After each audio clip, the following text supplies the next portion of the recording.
My name is Thomas. I'm from England, a country with a history as rich as it is regrettable, and I'll admit I've missed a lot of details in life. My attention deficit disorder makes it hard to keep up sometimes, but maybe that's what trained me to notice what everyone else forgets. Because the devil lives in the details, and so does the truth. In 2009, the United States handed Russia a reset button, a symbolic gesture meant to show goodwill and a fresh start. But the translation was wrong. Instead of reset, it said overcharge, or, depending who you ask, take money. Now tell me, Phil, was that really a mistake? Vladimir Putin speaks fluent English. The entire Russian diplomatic corps reads English daily. So what was this, a joke? A message? A provocation? They played it off like it was innocent, but they always do. Because this isn't just about one button. This is about a pattern. Every war, every occupation, every sanction, rescue, or peacekeeping mission. They say it's for justice, but it's really about money and power.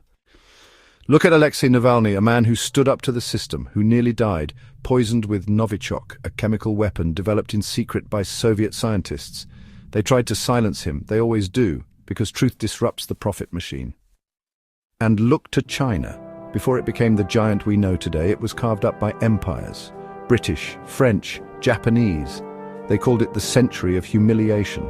The early 20th century was chaos, with Chiang Kai-shek leading nationalist China through wars, betrayals and bloodshed, before the Communist Revolution flipped the entire system, not out of unity, not out of peace, but because control was more profitable than freedom.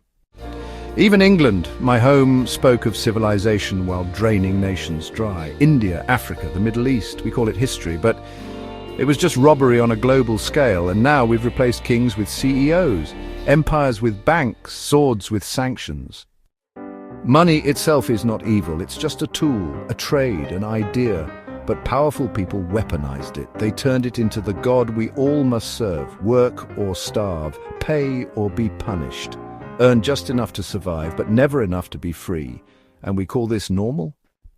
We've been conditioned to fear each other, different flags, different skin, different beliefs, but we are not enemies. We are brothers and sisters. This system doesn't want peace, it wants profit. And fear is the easiest currency. Because honestly, war is the oldest, richest business of them all. Are we truly free, or are we pawns in their play, made to fight while they count the coins? You can call it conspiracy, or you can call it truth. But either way, it's time to wake up. They always say it was just a mistake, but it never is. When money becomes God, humanity becomes a sacrifice.